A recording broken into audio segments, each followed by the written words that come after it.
Well, thank you indeed, Simon, for such a kind introduction, and also my thanks to Simon and Victoria and all the team for the introduction, or for the invitation, rather, to come to this wonderful history school, a history festival in West Cork. Second year, still full of the pioneering spirit and enthusiasm. I love my little podium and lectern here. And long may it continue and flourish. I think it has the support of people around the country and beyond. Yes, my paper is called The War to End All War, International Perspectives, 1918 to 23. I'll actually be focusing almost exclusively on Europe, but I'll just touch at the end on the broader world, and I'm very happy in questions afterwards and perhaps in our panel session to expand on those. At some level, we all know the story. The Great War didn't end all war. But the war itself did finally end at 11 o'clock on the 11th of November, 1918, as the guns fell silent on the Western Front. They were said, by the way, to be the loudest noise ever heard up to that date in human history, and they had been continuous for over 4 years. The Allies, Britain, France, and the USA had won, but they declined to fight on to Berlin once the German army and Germany sought an armistice. This was not the total surrender of 1945. The Germans, meanwhile, assumed that peace would be broadly in line with Woodrow Wilson's liberal internationalism, apart from some harsh measures stipulated by the armistice, return of Alsace-Lorraine, loss of the fleet, and so on, and that they, the Germans, would be part of the process. They weren't. They were excluded from the peacemaking in Paris in 1919.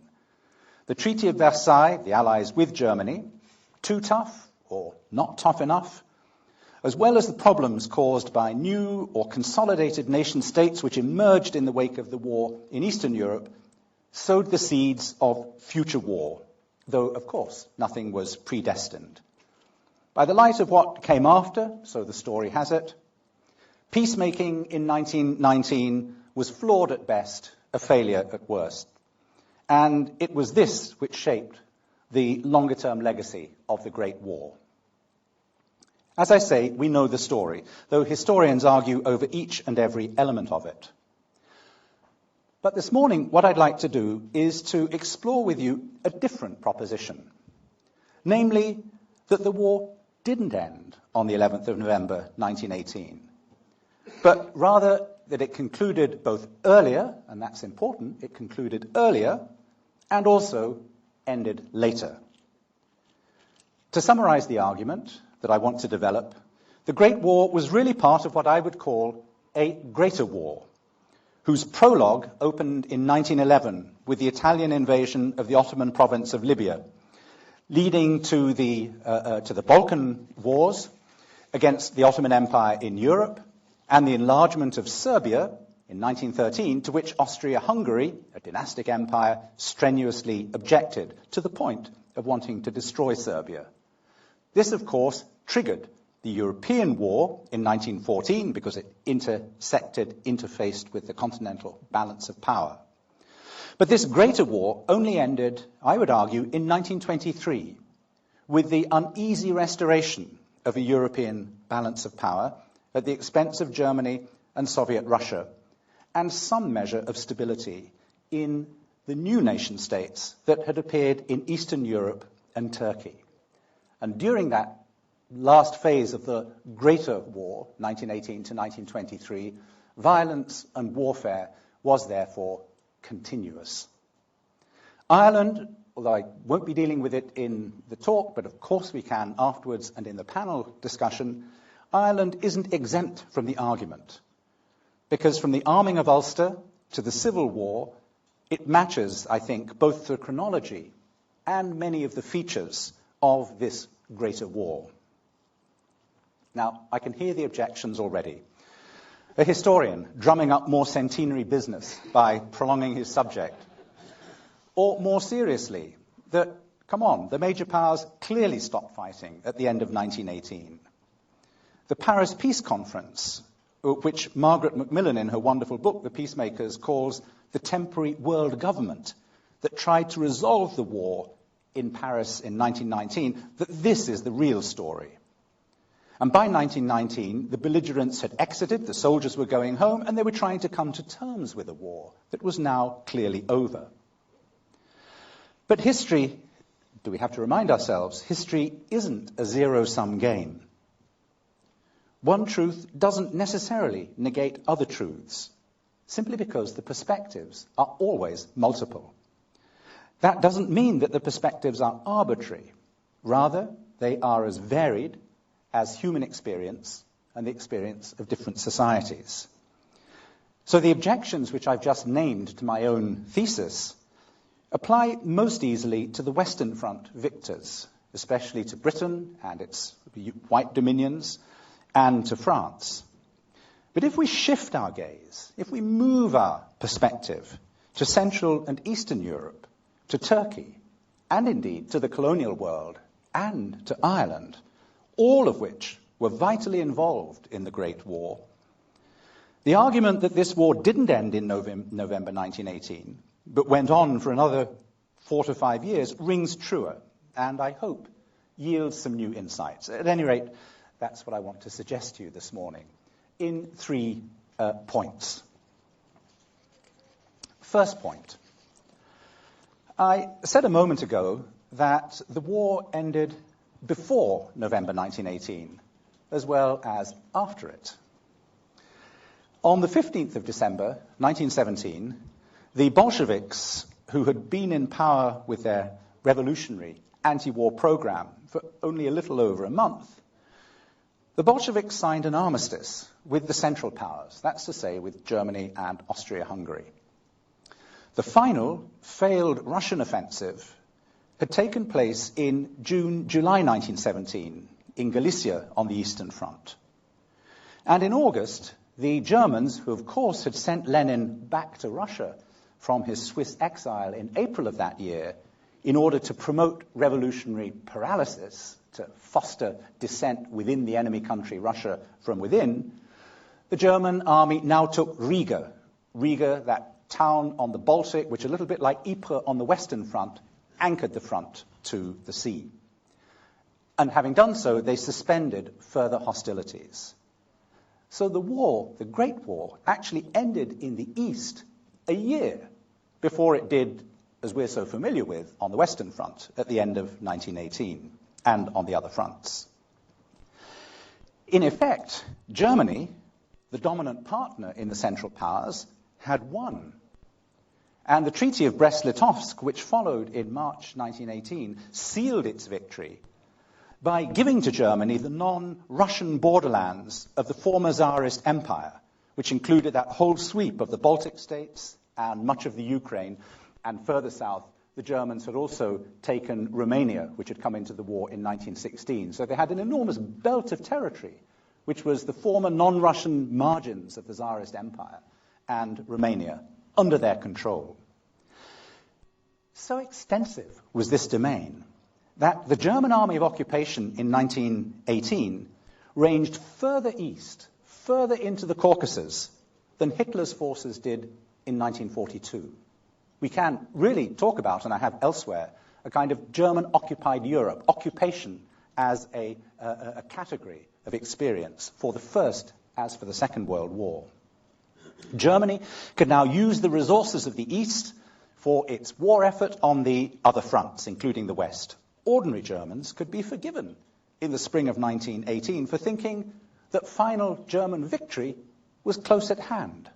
And this was one of the things that made defeat the following November so difficult to absorb. However, the Russian Revolution was anything but peaceful, and the Bolsheviks were anything but pacifists.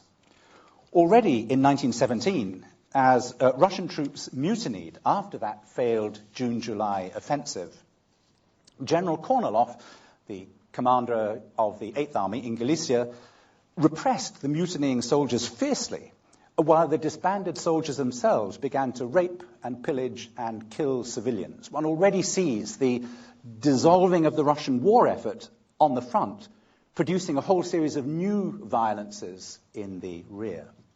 Slowly, once the Bolsheviks took power in November in response to the attempt by Kornilov to establish a military dictatorship, Russia slid back into war.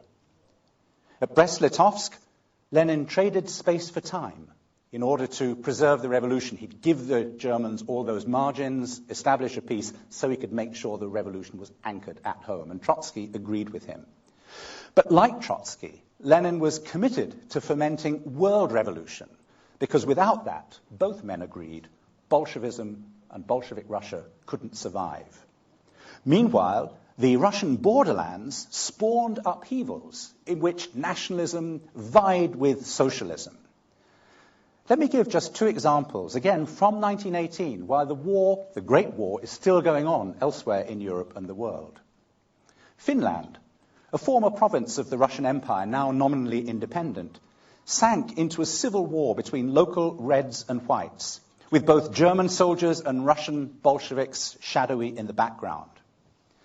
In 8 months, this civil war resulted in 36,000 dead, which is equal to the Irish dead of the entire Great War. To this day, the peaceful Finns find it hard to grasp what this civil war and its violence was about and why. Meanwhile, Ukraine underwent a violent national revolution as it fought to free itself from both the Germans and the Russians, with local warlords taking control and waves of anti-Semitic pogroms, violence and war. It's only in the last decade, and in the light of current events in Ukraine, that scholars have begun to understand the Ukrainian Revolution of 1918 in its own right, and not simply as a subset of the Russian Revolution. In the end, the country was partitioned. The Bolsheviks took eastern Ukraine, while a newly independent Poland absorbed the west of the country after a bitter war with the Ukraine in 1919-1920. The Soviet Union later annexed western Ukraine, all of the country, in 1939, when Hitler and Stalin divided Poland, and again in 1945, at the end of the Second World War. So today's war between western and eastern Ukraine goes directly back to 1918, the only previous moment in history when an independent Ukraine existed. Thus, rather than ending in 1917, Russia's Great War metamorphosed into new wars. Class war, the dog that didn't bark in 1914, despite European socialists who all threatened that if a general war broke out, there would be revolution, there would be class war. It didn't happen in 1914, famously. But now, in the East, in Russia, it did happen. If national independence stoked conflict in the old imperial borderlands, class conflict produced civil war in Russia itself, as the whites fought against the Reds. Moreover, for the first time since 1789, hugely important, the very idea of revolution became incarnate in one country, and it was a major European power, as France had been in 1789. That made it an immense danger to all of the other established powers. With Germany's defeat at the end of 1918, they intervened in Russia. The British went to Archangel, the Americans and the Japanese to Siberia.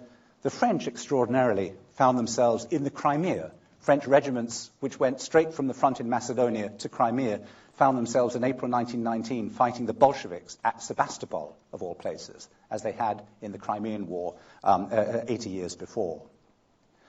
It was to no avail. The Red Army, brilliantly led by Trotsky, defeated both the Whites and the Allies, prompting a humanitarian disaster as over 1 million Whites fled the country through Istanbul in 1920.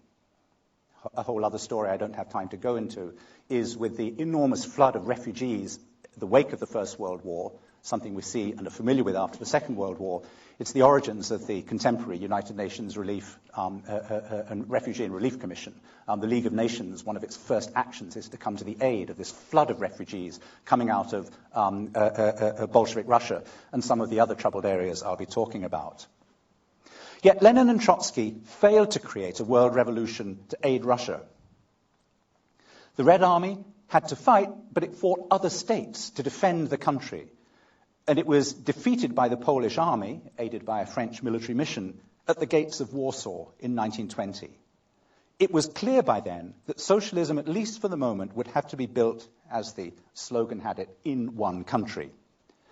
But and this is my point, the civil and the foreign wars of the Bolsheviks escalated the violence of the revolution and also gave an authoritarian stamp to the Soviet experiment, which would last. For example, the terror was something which emerged in the context of the Civil War. The Bolsheviks, like the French had in their comparable situation in 1793, faced with an invasion, imposed the terror. They deport dissident populations, the Cossacks. And the idea that war might become a model for how you organize society is embedded through the Bolshevik experience of the Civil War and the wars of intervention, to then be used by Stalin in his second revolution in the 1930s, and indeed in the organization of the Soviet war effort during the Second World War. Without this greater war in the Russian Revolution and its wars, I think it's impossible to understand what happens 30 years later in the USSR. That civil war, those wars of intervention, also resulted in 2 million dead, which was more than the Russian military losses in 1914-17. If we use the separate conceptual boxes, which historians for so long have done, all of this has very little to do with the Great War. But for the reasons I've just mentioned, I think it has everything to do with it. The war created the Bolshevik Revolution, and the revolution transformed the war with huge implications for, as I say, how Stalin would come to power and fight the Second World War. Now, one way to explain these links is by the kind of Great War, or is by the kind of war the Great War, to everyone's surprise, had turned out to be. The Great War was a war of mutual siege between two camps: the Central Powers, Germany, Austria, Hungary, the Ottoman Empire, and the British, French, and Russians, with the Americans replacing the Russians in 1917. Each side both attacked and defended using the resources of the Second Industrial Revolution in the late 19th century: high explosives, cheap steel, the internal combustion engine, powered flight, making warfare more devastating than any seen before. And because, and this was the particularity, because the defensive prevailed almost until the end, it remained a siege war, with the fronts blocked until they dissolved through victory or defeat or internal attrition, and that therefore gave the war its particular characteristics. Because it was a war of siege, the two camps also sought to starve the enemy, as is traditional in sieges, of all their resources by means of a naval blockade on the Allies' side and unrestricted submarine warfare by the Germans. So the effect was a global war of attrition that affected civilians as well as soldiers and exposed the participating states to a massive stress test, and partly because there were no immediate or apparent military solutions. That, I think, in terms of Michael Attenborough's comments last night on "Oh, It's a Lovely War," for me is the key to the conundrum, that nobody had any solutions, militarily speaking, in the Great War. And therefore, the tragedy was as much the generals as that of the soldiers as of the general populations, though, of course, they suffered in different ways and to different degrees. But the point is that societies whose social cohesion was weaker and which had less resilient political systems succumbed to defeat and or revolution, which, crucially, generalized the violence rather than ending it. This was especially the case for the multi-ethnic dynastic empires in Eastern Europe and the Middle East: Tsarist Russia, Habsburg Austria-Hungary, and the Ottoman Empire, which brings me to my second point, which is the eruption of wars related to the creation of new nation-states, or reconfigured nation-states, as a key element of this greater war that lasted down to 1923. If the Tsarist Empire collapsed in 1917 in what became the class violence of the Bolshevik Revolution, the defeated Habsburg and Ottoman empires dissolved at the end of Europe's war of mutual siege in November 1918 into a welter of competing national claims. All three empires succumbed to the stress test of the war, if you like, which ended multinational dynastic states that had lasted for centuries. But it was nationality more than class which did for the Habsburg and the Ottoman empires, and it marked the wars that followed on their territories down to 1923. Whether, and I think it's an important question, whether, to avoid historical tunnel vision, whether without the Great War, these multi-ethnic states might have been able to modernize is an important and an open question. After all, in time, the Soviet Union, as a socialist regime, recovered the former Tsarist empires in a multinational state dominated by Russia, and it went on to control Eastern Europe after 1945 with a kind of empire. But in the end, nationality broke even the USSR after the fall of communism in 1989. And since then, Europe, I think, has been truly a continent of nation states, the EU notwithstanding. As for the Habsburg and the Ottoman empires, both of them foundered on the reefs of ethnic nationalism during the Great War itself and were replaced by nation states during the Greater War down to 1923. The point, once again, is not just that national wars followed the Great War, but that they were produced by it, as class war had been produced by Russia's Great War. In theory, and Alvin Jackson referred to this point yesterday, in theory there was no reason why imperial dynasties, these constitutional unions that he talked about in 19th century Europe, shouldn't muster the support of their peoples in a war. Austria-Hungary, for example, which proclaimed the equality of many of its Slav peoples, Czechs, Slovaks, and Galician Poles in the north, Croats and Slovenes in the south, despite the predominance of the German Austrians and the Magyars in Hungary, the Austro-Hungarian Empire and its Slav populations proved relatively resilient, and the Slavs in particular proved much more loyal during the imperial war effort than historians long thought. We used to think that the Czechs, the Slovaks, the Croats were dissident from the start. Not at all. There's much evidence of the loyal support of both the home populations and the regiments from those national areas, those fatherlands, if you like, to the imperial cause.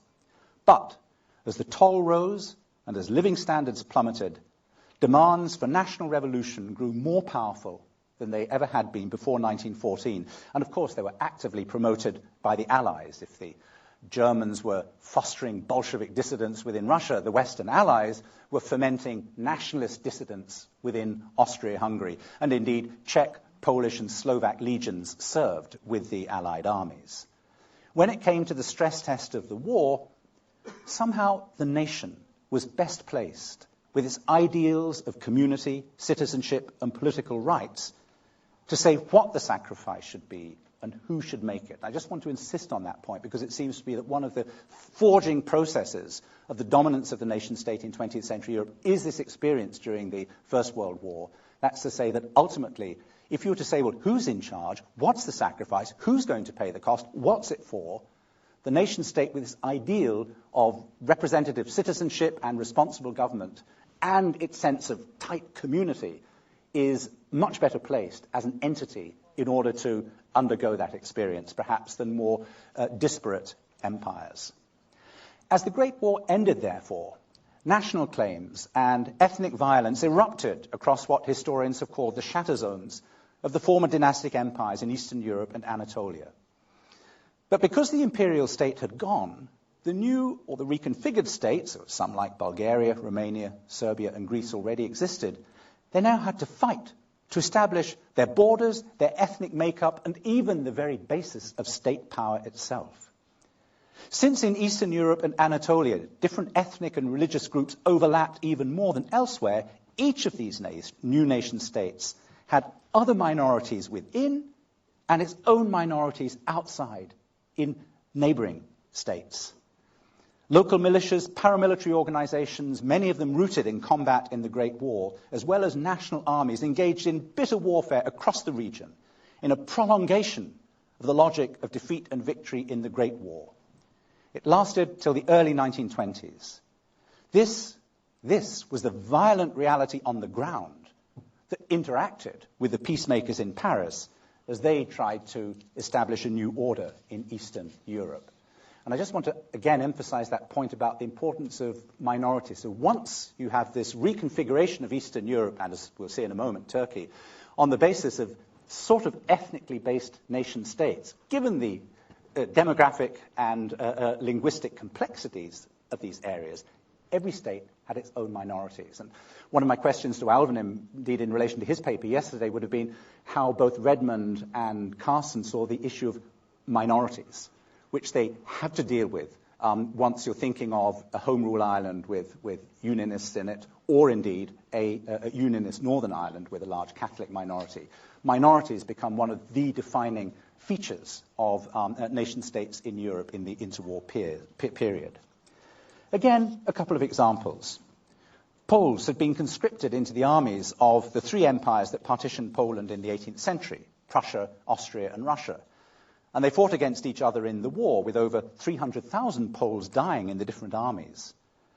But the war itself fostered pressure for unification in all three parts of the country. While the Allies declared Poland an independent state in November 1918, the Poles fought on for the next 2 years in bitter wars to determine the size and the form and the composition of their country. Paramilitary units, then a national army, battled the Lithuanians and the Ukrainians, and eventually the Bolsheviks. It's interesting, if you go to Warsaw and visit the Tomb of the Unknown Soldier, the national monument, it lists all of the battles in the Great War in which Polish soldiers fought on the different sides, but the body inside, the actual unknown soldier, comes from the siege of Lviv, or Lvov, in May 1919, between the Poles and the Ukrainians. My point is that the founding myth of the new state, and of so many of them, came from the wars which followed, or the Great War, or if you like, came from the Greater War. And comparable wars took place in the Baltic countries and, as we've seen, in the Ukraine. These conflicts took many forms, and I won't go into detail on them, but simply to say that they took the form of paramilitary violence, interstate wars, terror. The Bulgarians, deprived of territory, the loss of Macedonia to Serbia, formed what was the PLO, the Palestine Liberation Organization, of its own day, the IMRO, the Internal Macedonian Revolutionary Organization, which was the major terror organization of interwar Europe. It assassinated King Alexander of Yugoslavia in Marseille in 1934.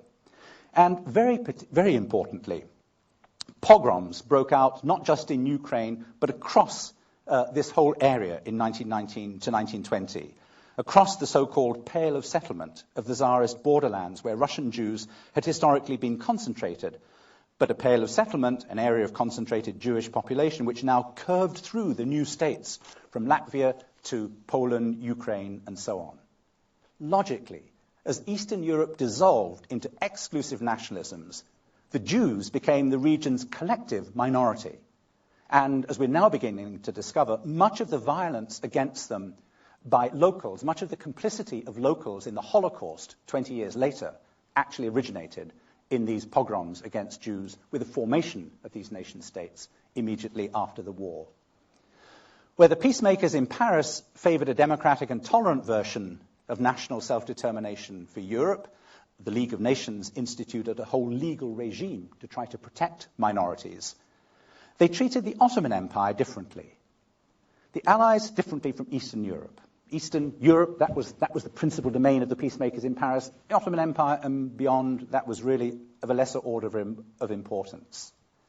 The Allies had occupied Istanbul, unlike Berlin or Vienna, at the end of 1918.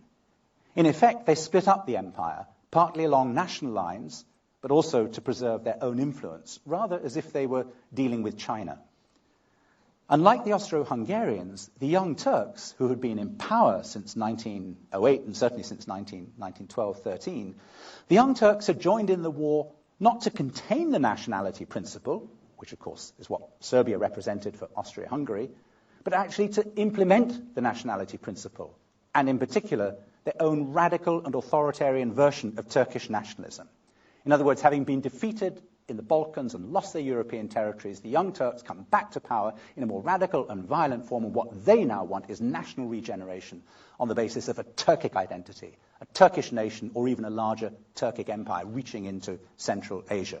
And with the stress of the war and Russian invasion, they saw ethnic minorities as the enemy within, which of course led to the genocide of the Ottoman Armenians in 1915.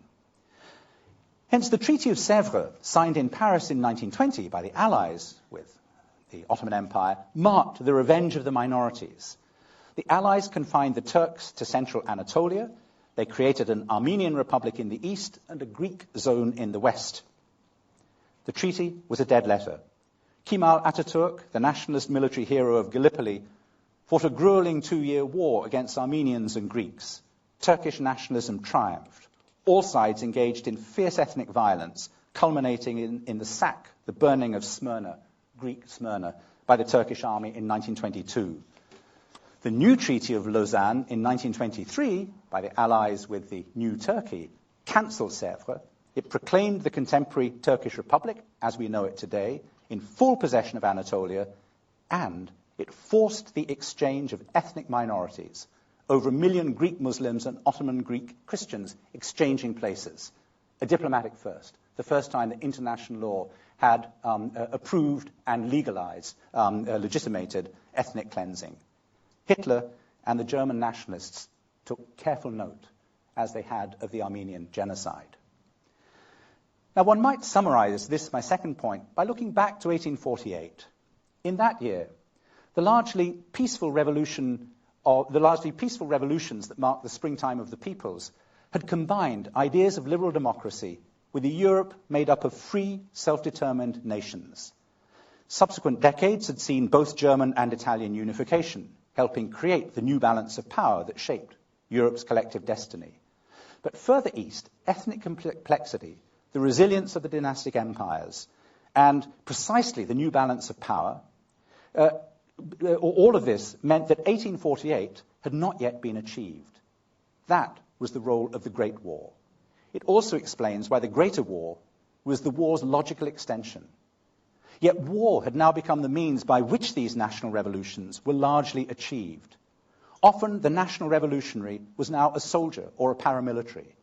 And because of the unresolved issue of minorities, this also meant that the shadow of the gunman continued to loom over nationalist Eastern Europe, unlike Turkey, which had largely resolved the problem by ethnic cleansing and genocide, foreshadowing what would happen in Europe 20 years later. Let me turn, and more briefly, to my third and last point, which is about defeat and the European balance of power. Robert Gerwart has reminded us in his latest book, The Vanquished, that defeat in itself was a major source of violence, contributing to the Greater War. Turkey, Bulgaria, Austria, and Hungary make the point. But because the Great War was also, and crucially, about the European balance of power, Germany was pivotal in this regard, as it had been in the crisis that led to the conflict. Now, the argument needs care, because German defeat in November 1918 led to a revolution that was above all democratic and parliamentary, drawing on Germany's heritage from 1848, as well as being socialist in a variety of hues. The result was the Weimar Republic, a political democracy, a parliamentary democracy, and despite German resistance to the Versailles Treaty, with its assumption of sole German war guilt, this parliamentary regime survived 15 years and, look, might have done so longer, perhaps even permanently, without the Great Depression. Yet, if there was nothing preordained about the Nazi rise to power, the revolution in 1918 to 1920 in Germany had its violent side, and above all, it bred a violent counter-revolution that fed into the Greater War. Not only did the initial socialist government strike up an alliance with the army and paramilitary forces that quelled the most radical wing of the revolution, notably with the assassination of Karl Liebknecht and Rosa Luxemburg in January 1919, but former officers as well as middle-class youngsters who had missed out on the war flooded into the Freikorps, which was a set of heavily armed paramilitary organizations, which in the end numbered hundreds of thousands of members. For all their variety, and they sprang up in Austria and Hungary as well in reaction to left-wing revolutions there, the Freikorps drew explicitly on frontline service in the Great War, often in elite units, and it celebrated the use of violence and of military force in opposing what they saw as Marxist revolutions and also the much-despised liberal post-war order. And they also engaged in fighting for the borders of the post-war nation. All three countries, Germany, Austria, and Hungary, had lost large chunks of territory in 1919. Replete with anti-Semitism and anti-feminism, the Freikorps, while they were stronger on actions than words, embodied, I would suggest, a radical counter-revolution. After the war, after defeat, there was no going back to old-style conservatism. While despising the proletarian masses, they drew on a different version of the people, of the folk, for the Germans, which was located in an idealized national community of wartime that I just described, that wartime nation surviving and articulating the sacrifice of war. And they also explicitly opposed Bolshevism, which they explained as a worldwide Jewish conspiracy. One of their number, Ernst von Salomon, described his political awakening as a 16-year-old officer cadet in just this frame of mind. In November 1918, he's standing there, the streets of Berlin, defeat has happened, and he's watching a revolutionary crowd go by waving a red flag. And this is what he wrote later in his memoirs. I felt how I turned pale. I said to myself, stand to attention. I sensed chaos and turmoil. A huge flag was carried in front of a long procession of people, and the flag was red. I stood still and watched. Following the flag, tired crowds surged in a disorderly fashion. Women marched in front, inversion of the gender order. So this was the dark crowd from which the glowing flame of revolution was to emerge. The crowd set out to realize the dream and blood of barricades. It was impossible to capitulate to them. I sneered at their claims. And I watched these hollow, dissolute figures. They're just like rats, I thought, grey and with red-framed eyes, carrying the dust of the streets on their backs. Many Freikorps members, as Salomon went on to become, fought in the Baltic states, in Silesia, in counter-revolutionary operations in Germany, Austria, and Hungary, as a kind of international fraternity, an international brigade of the extreme right, if you will. They helped foster a new, more virulent nationalism. They engaged in attempted coups and contributed to the wave of political assassinations in early Weimar Germany. In 1923, Germany underwent its own gravest crisis since 1918 when, having declared a moratorium on the war reparations that it was supposed to pay the Allies under Versailles, we can't do it anymore, they said, it faced the occupation of the industrial Ruhr, its heartland, by French and Belgian troops to keep reparations flowing. Having escaped invasion during the war, Germany now felt itself invaded, as if the war was starting all over again, and it led to a nationalist paroxysm, including civil resistance and Hitler's attempted push in Munich. Not only was the war not over, the war provided the lessons and the model of how to regenerate the nation in the future for this nationalist right. And that right would carry this message across the years of relative peace that followed the resolution of the Ruhr crisis into the even deeper crisis of the early 1930s. Now, while it remains the case that no direct thread led from the Greater War to the rise of the Nazis, we should also recall that in Italy it was different. Mussolini forged a comparable movement based on paramilitary formations directly rooted in the imagery and the experience of the Great War. Like Hitler, Mussolini was a veteran of the front. He also considered Italy humiliated by the peace settlement. He rejected traditional conservatism and denounced Bolshevism and liberalism as the political enemy. In the Italian case, however, Mussolini came to power in 1922 and proceeded to dismantle the liberal state that had won the war in 1923. Internationally, Bolshevism now had an ideological foe in fascism, and one that likewise was embodied in one of the great wars. Simon, let me conclude. I've suggested that the Great War, seen as the mutual siege of Europe and a global war of attrition, did end in November 1918, but ended a year earlier in Russia. And I've also suggested that it metastasized into other forms of war and violence, which have their own coherence as this greater war. No one has ever calculated their death toll, the death toll of this greater war, but it was high, especially in Eastern Europe, where the three phenomena that I've discussed in my 3 points, the Russian Revolution, national wars in the former dynastic empires, and counter-revolutionary warfare, all intersected and overlapped. By 1924, the violence had ebbed away. The Bolsheviks had called a truce in the revolution, partly reinstating capitalism, and they were more sanguine about world revolution and their own ability to survive. The new states of Eastern and Central Europe had achieved relative stability, and Turkey had emerged from the Ottoman ruins. International aid resolved the Ruhr crisis and set Weimar Germany on a new footing, reducing its extremists. For the first time since 1914 in much of Europe, the war seemed to be over, and a period of relative prosperity and even reconciliation between the former enemies got underway. By the same token, however, the Great War left an unstable legacy.